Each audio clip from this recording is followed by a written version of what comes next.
Pandora's Pentagon, the bioweapons program that almost happened.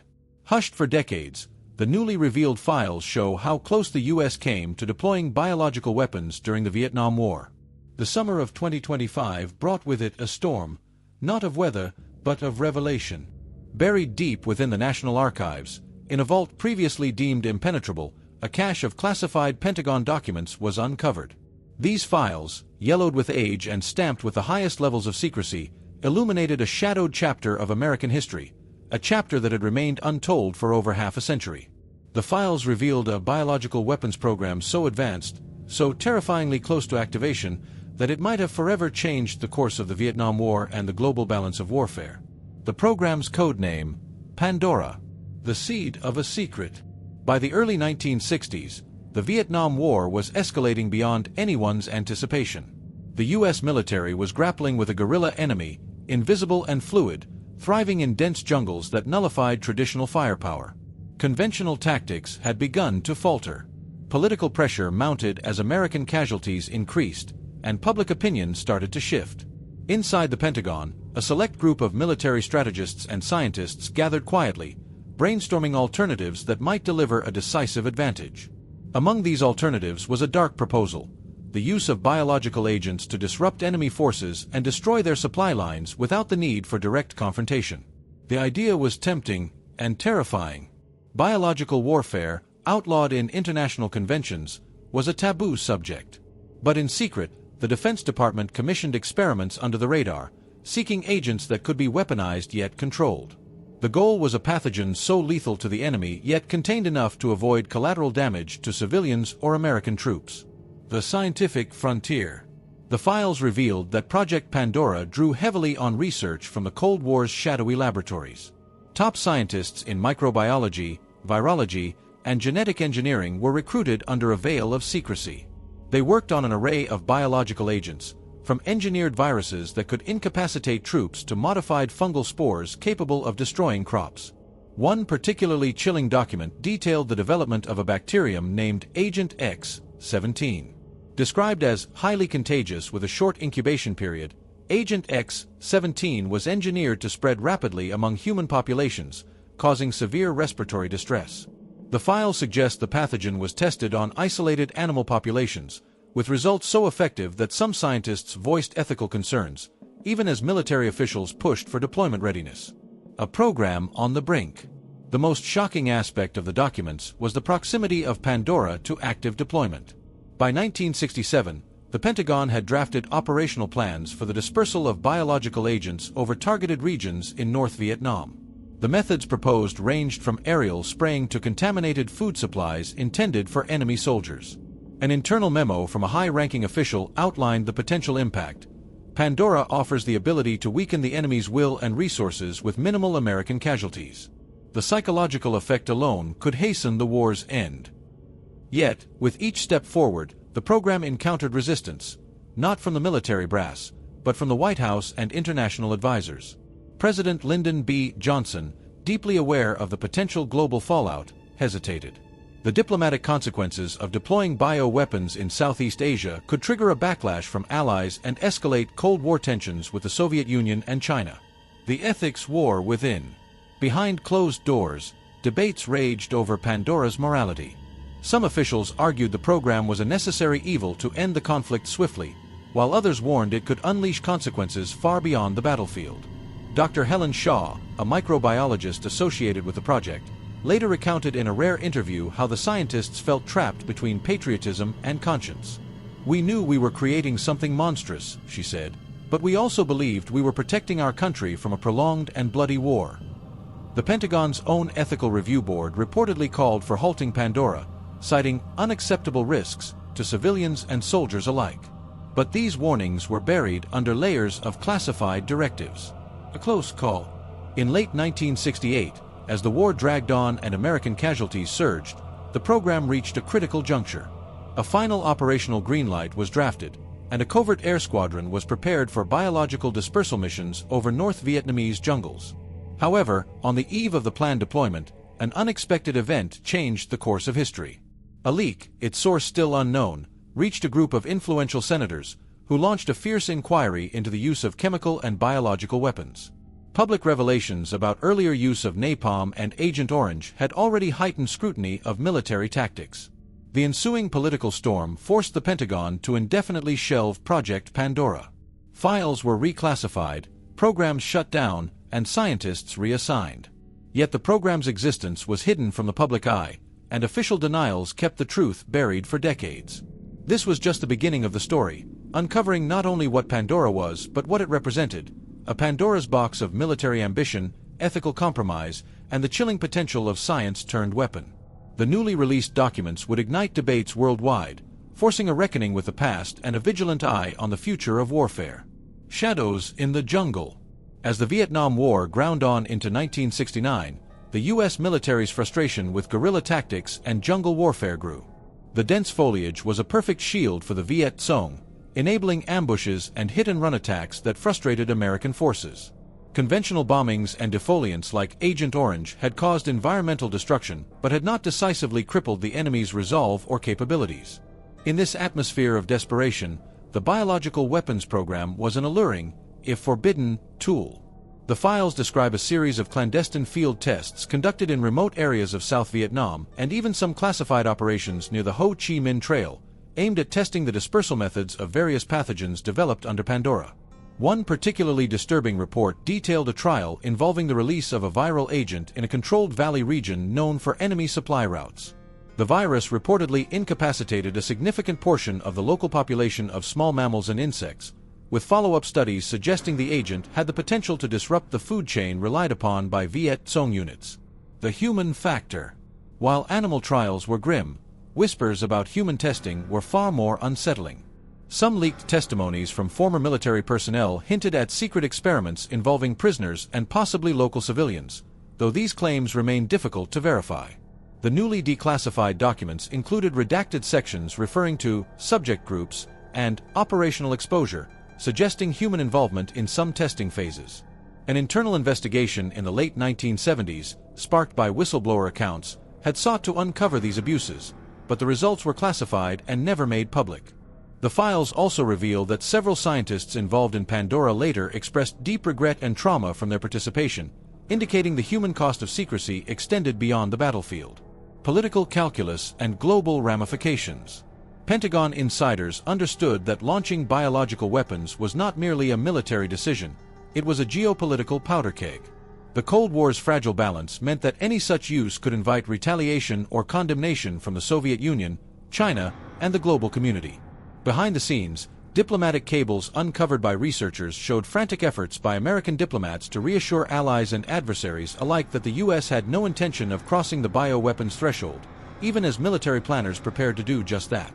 In one memorandum, a top diplomat warned, the deployment of biological agents could be seen as an act of war on a global scale, risking escalation beyond Southeast Asia. The program's final days. By early 1970, the shifting tides of the war and growing anti-war sentiment in the United States played a crucial role in Pandora's demise. Congressional pressure, along with the Senate's Church Committee investigations into covert operations, made it politically untenable to proceed with such clandestine biological warfare. President Richard Nixon, who took office in 1969, reportedly ordered a review of all biological weapons programs. According to the documents, his administration quietly ended active development and destroyed remaining stockpiles, while maintaining a facade of denial to the public. Yet, even in termination, the legacy of Pandora lingered. The files detail how some research was moved to other military and intelligence agencies, cloaked in new codenames and obscure projects, leaving open the possibility that elements of Pandora survived in secret. Aftermath and legacy. Decades later, the unveiling of these documents reignited fierce debates about the ethical boundaries of warfare and the oversight of military research. Survivors of the program's scientists and military personnel have come forward, sharing stories of internal conflicts and moral dilemmas. For historians, Pandora represents a cautionary tale about the limits of scientific ambition when entwined with military objectives. For policymakers, it serves as a stark reminder of the importance of transparency and international cooperation in preventing the weaponization of biology. The story of Pandora also forced a reckoning with the past, acknowledging the unseen horrors that nearly unfolded and the silence that protected them for so long. Pandora's echoes. the war that nearly was. The release of the Pandora files in 2025 sent shockwaves through political and academic circles worldwide. Journalists pored over the documents, historians re-examined Cold War narratives, and ethicists debated how close humanity had come to crossing a horrific threshold. Among the most sobering revelations was how the program's existence had been hidden from the American public and international community for decades. The official narrative of the Vietnam War had never included the possibility of biological weapons deployment, and yet, for a terrifying moment in history, that possibility had been real. The moral reckoning. The scientists and military officers involved in Pandora faced their own personal reckonings. Some had retired into obscurity, others had gone on to prestigious academic careers, and a few remained haunted by the knowledge of what they helped create.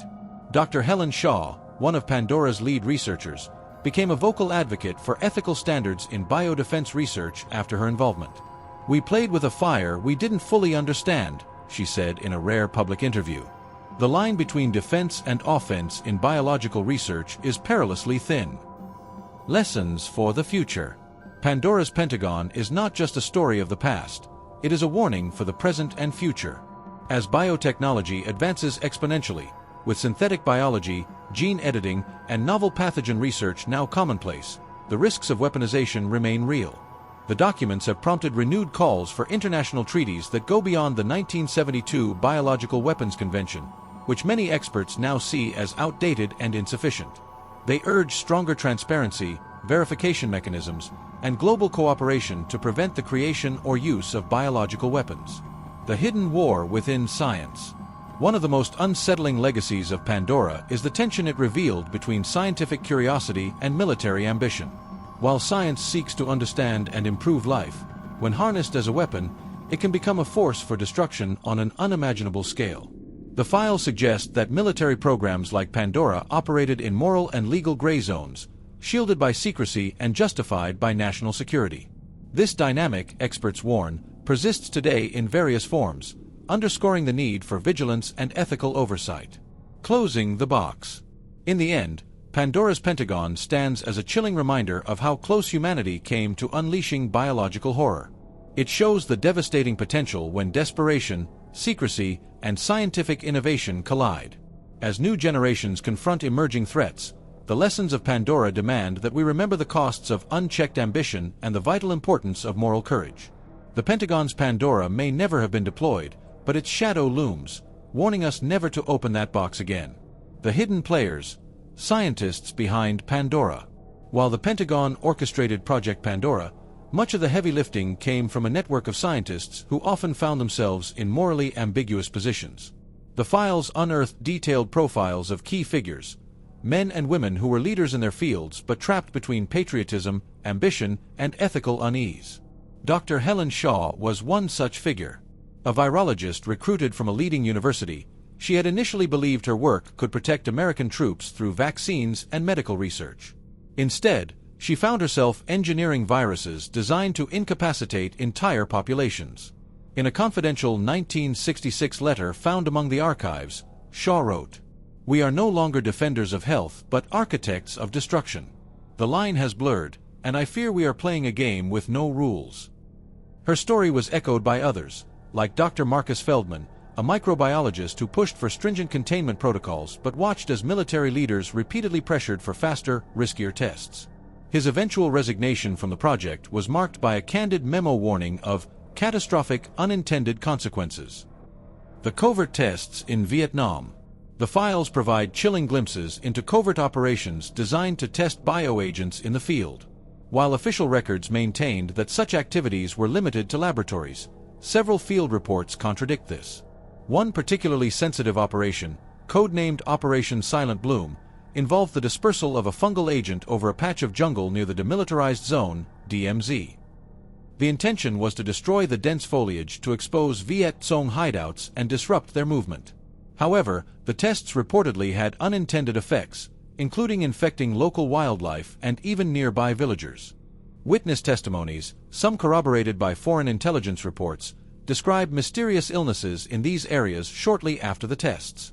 Symptoms included severe respiratory issues, high fevers, and rapid deterioration, signs consistent with some of the engineered pathogens studied under Pandora. Despite the risks, these covert tests were rationalized by military commanders as necessary sacrifices to achieve victory. The international response: allies and adversaries. The leaked diplomatic cables revealed that U.S. allies had no idea of Pandora's existence at the time. The secrecy was so profound that even close NATO partners were kept in the dark, a testament to the program's sensitivity and potential for international backlash. China and the Soviet Union, both heavily invested in their own biological warfare programs, reportedly monitored American activities with suspicion. Intelligence intercepts suggest both nations viewed Pandora as a dangerous escalation that could provoke a biological arms race. One decrypted Soviet memo from 1968 stated, "The American escalation in bio-warfare threatens to shatter global strategic stability. This must be countered diplomatically and with increased preparedness." Such tensions contributed to a fraught Cold War atmosphere, with Pandora's shadow adding a hidden layer to the arms race beyond nuclear weapons. The political battle inside Washington. As revelations about Pandora slowly leaked within government circles, a fierce internal political battle unfolded. Senators, military leaders, and White House advisors clashed over the program's future. Senator Frank Church, who would later lead investigations into covert government operations, was among the most vocal critics once he learned of Pandora. His early hearings, though limited by classified information, signaled growing congressional unease about unchecked military power. In a closed-door session in 1969, Church warned, "Unchecked biological experimentation risks our nation's moral standing and could provoke retaliatory attacks that endanger millions." This growing political pressure, combined with public outrage over chemical warfare agents like Agent Orange, helped stall Pandora's deployment plans. The decision to abort. The turning point came in late 1969 when President Nixon, informed of Pandora's readiness and the political risks, ordered a comprehensive review. The administration's decision was influenced by multiple factors: public opinion, international diplomatic risks, and concerns about the long-term consequences of biological warfare. According to a memorandum from Nixon's national security advisor, Henry Kissinger, the president was concerned that launching biological attacks would open a Pandora's box that we cannot control. The official shutdown order came quietly, with destruction of stockpiles and reassignment of personnel. But rather than publicly acknowledging the decision, the administration chose silence and denial, a strategy that would keep Pandora's existence hidden for decades. The cover-up and its fallout. Following the program's cancellation, a thorough cover-up effort ensued. Records were classified or destroyed, scientists were sworn to secrecy, and whistleblowers were intimidated. Yet, some information seeped out. Investigative journalists in the 1970s began piecing together hints of covert bioweapons research, and rumors circulated within military circles. The Church Committee and other congressional investigations probed into bio-warfare, but without full access to documents, their findings were inconclusive. This suppression of truth left a legacy of mistrust between the public and the government, and a lingering unease about what other programs might remain hidden. Pandora's lessons in a modern context. Fast forward to today, and the Pandora files serve as a stark reminder of the ethical dilemmas posed by biological research. Modern biotechnology, with CRISPR gene editing and synthetic biology, holds enormous promise for medicine and agriculture, but also poses risks of misuse. The possibility of engineered pathogens is no longer science fiction, and global frameworks to prevent bioterrorism remain patchy. Pandora's story urges governments, scientists, and citizens alike to advocate for transparency, ethical responsibility, and robust international agreements. The final reflection. In unveiling Pandora's Pentagon, the world confronts a harrowing "what if?", a near miss with a form of warfare so devastating that it could have rewritten history. The program was stopped, yes, but only just. Its near deployment was a sobering example of how fear and desperation can push nations toward dark choices. As the world grapples with new biological challenges, Pandora's lessons must guide us toward a future where science safeguards life, not destroys it.